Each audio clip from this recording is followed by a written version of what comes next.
ಕುಮಟಾ ತಾಲೂಕಿನ ಮೂರೂರಿನ ವಿದ್ಯಾನಿಕೇತನ ಶಿಕ್ಷಣ ಸಂಸ್ಥೆಯ ಅಡಿಯಲ್ಲಿ ನಡೆಯುವ ಪ್ರಗತಿ ಪಿಯು ಕಾಲೇಜಿನಲ್ಲಿ ರಸಾಯನಶಾಸ್ತ್ರ ಪ್ರಯೋಗಾಲಯದ ಲ್ಯಾಬ್ ಸ್ಟೇಷನ್ ಹಸ್ತಾಂತರ ಕಾರ್ಯಕ್ರಮ ನಡೆಯಿತು. ಕಾರ್ಯಕ್ರಮದಲ್ಲಿ ದಾನಿಗಳಾದ ಗುರು ಶರ್ಮಾ ಅವರು ಉದ್ಘಾಟಿಸಿ ಮಾತನಾಡಿದರು. ಒಂದು ಕಾಲದಲ್ಲಿ ಕಾಡಾಗಿರುವ ಈ ಸ್ಥಳ ಇಂದು ವಿದ್ಯಾಕಾಶಿಯಾಗಿದೆ. ಇದರ ಸದುಪಯೋಗ ಎಲ್ಲರಿಗೂ ಲಭಿಸುವಂತಾಗಲಿ ಎಂದು ಹರಸಿದರು. ಅಲ್ಲದೆ ಇನ್ನಷ್ಟು ಸಲಕರಣೆಗಳನ್ನು ದೇಣಿಗೆಯಾಗಿ ನೀಡುವುದಾಗಿ ಈ ಸಂದರ್ಭದಲ್ಲಿ ಘೋಷಿಸಿದರು. ಕಾರ್ಯಕ್ರಮದ ಅಧ್ಯಕ್ಷತೆ ವಹಿಸಿದ್ದ ಟಿಆರ್ ಜೋಶಿ ಅವರು ಮಾತನಾಡಿ, ಕೊಡುವ ಕೈ ಇನ್ನಷ್ಟು ಮತ್ತಷ್ಟು ವೃದ್ಧಿಸುತ್ತಿರಲಿ ಎಂದರು. ಶಿಕ್ಷಣ ಸಮಿತಿಯ ಸದಸ್ಯರಾದ ಎಂಐ ಭಟ್ ಅವರು ಪ್ರಾಸ್ತಾವಿಕ ನುಡಿಗಳನ್ನಾಡಿದರು. ಶೈಕ್ಷಣಿಕ ಸಲಹೆಗಾರರು ಹಾಗೂ ಪ್ರಾಚಾರ್ಯ ಎಂಜಿ ಭಟ್ ಮಾತನಾಡಿ, ಶಿಕ್ಷಣವನ್ನ ಎಲ್ಲಿ ಬೇಕಾದರೂ ಪಡೆಯಬಹುದು, ಆದರೆ ಸಂಸ್ಕಾರಯುತ ಶಿಕ್ಷಣ ನಮ್ಮ ಸಂಸ್ಥೆಯ ಧ್ಯೇಯವಾಗಿದೆ. ಇಲ್ಲಿ ಶಿಕ್ಷಣ ಪಡೆಯುತ್ತಿರುವ ವಿದ್ಯಾರ್ಥಿಗಳೇ ಭಾಗ್ಯಶಾಲಿಗಳು ಎಂದರು.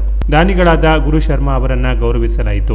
ವೇದಿಕೆಯ ಮೇಲೆ ವೈದ್ಯನಿಕೇತನ ಮೂರೂರು ಕಲ್ಲಬ್ಬೆ ಶಿಕ್ಷಣ ಸಂಸ್ಥೆಯ ಕಾರ್ಯದರ್ಶಿಗಳಾದ ಗಣೇಶ್ ಭಟ್, ಕನ್ನಡ ಮಾಧ್ಯಮ ಪ್ರೌಢಶಾಲೆಯ ಮುಖ್ಯ ಶಿಕ್ಷಕರಾದ ವಿಎಸ್ ಗೌಡ, ಆಂಗ್ಲ ಮಾಧ್ಯಮ ಪ್ರೌಢಶಾಲೆಯ ಮುಖ್ಯ ಶಿಕ್ಷಕ ವಿವೇಕ್ ಆಚಾರಿ ಹಾಗೂ ಆಂಗ್ಲ ಮಾಧ್ಯಮ ಪ್ರಾಥಮಿಕ ವಿಭಾಗದ ಮುಖ್ಯ ಶಿಕ್ಷಕಿ ನಾಗವೇಣಿ ಭಟ್ ಉಪಸ್ಥಿತರಿದ್ದರು.